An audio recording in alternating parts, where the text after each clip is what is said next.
ना जी। So friends hello. तो बात आपने शुरू करने से साड़ी को पहले ये आप कहा ये था सुनो। कि जो जिस गांव को आप मदद करती हैं उस गांव के लोगों की परिधान को आप पहनती हैं इसलिए ताकि उन्हें एक पहचान मिले। जी। आपको ये किसने हक दिया कि आप साड़ी को कमज़ोर समझें? सो गाइस सुन लिया आप लोगों ने। तो इन मैडम का कहना था, इन्होंने जो एक बात पकड़ी थी ना वो ये पकड़ा था कि जब तान्या मित्तल ने प्रणीत से कहा था कि मैं साड़ी इसलिए जिस गांव को मैं हेल्प करती हूँ, पहली बात तो वो किसी गांव को हेल्प कर रही है उसके लिए बहुत बहुत मतलब भगवान उनको तरक्की दे, बहुत अच्छा काम कर रही है, वो बहुत नेक काम कर रही है। तो उन्होंने प्रणीत से जो लाइन कही थी वो ये कही थी कि मैं साड़ी पहनती हूँ मतलब मैं उस परिधान को फॉलो करती हूँ ताकि वो लोग मुझसे रिलेट कर सकें, ताकि उनको थोड़ा ऊंचा नीचा फील ना हो कि यार हम कैसे से बात करेंगे।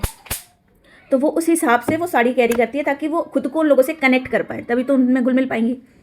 तो इस चीज़ को, इस लाइन को इस मंदबुद्धि औरत ने ऐसे लिया कि भाई आपने साड़ी को कमज़ोर समझ लिया, मतलब साड़ी पहनना कमज़ोरी है, ये वो फलान ढिकान, ऐसे पगला गई ना साड़ी के पीछे, तो ये बोरा गई थी।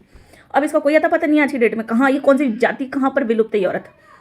तो सुधा मूर्ति तो सबको पता होगा, जो इन्फोसिस की ओनर की वाइफ हैं सुधा मूर्ति। मैं बहुत बड़ी फ़ैन हूँ, मतलब मैं उनको बहुत फॉलो करती हूँ।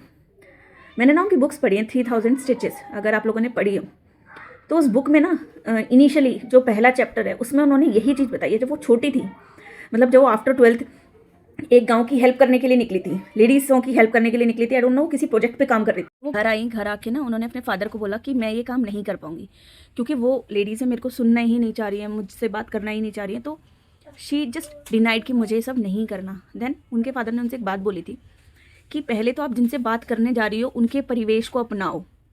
आप जीन्स पहनकर जा रही हो, वो औरतें साड़ी पहनती हैं, तो पहले तो आप खुद को उन जैसा बनाओ ताकि वो आपको अपने जैसा समझ के आपके पास आए, आपसे डरे नहीं, आपसे दूर ना जाए। तो फिर सुधा मूर्ति जी ने नेक्स्ट डे क्या किया, प्रॉपर ऐसे कॉटन की साड़ी पहनी, बालों में गजरा लगाया जैसे वहाँ के लोग रहते थे।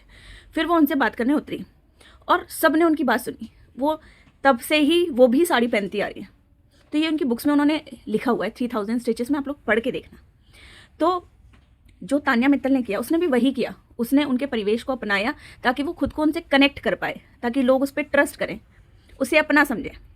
और उसने वही एक लाइन बोली थी जो कि सुधा मूर्ति ने बोली थी कि मैं उनका परिधान पहनती हूँ या अपनाती हूँ ताकि वो हो पाए। लेकिन इस लाइन को इस मैडम ने इतनी, क्योंकि क्या बोलते हैं ना, जितनी बुद्धि होगी आप उतनी तो समझोगे, तो उस मैडम ने इसको ऐसे समझा कि भाई इसका मतलब वीकनेस है साड़ी।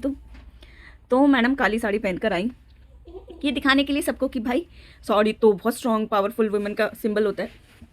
तो मैं लिटरली अब ये दैनिक भास्कर वाली मैडम के बारे में जानना चाहूँगी कि अब वो कहाँ है।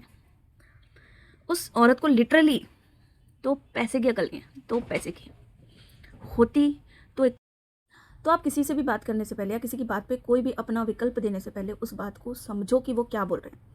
क्योंकि देखो हर चीज़ देखने के ना नज़रिया होते हैं, अच्छे और बुरे।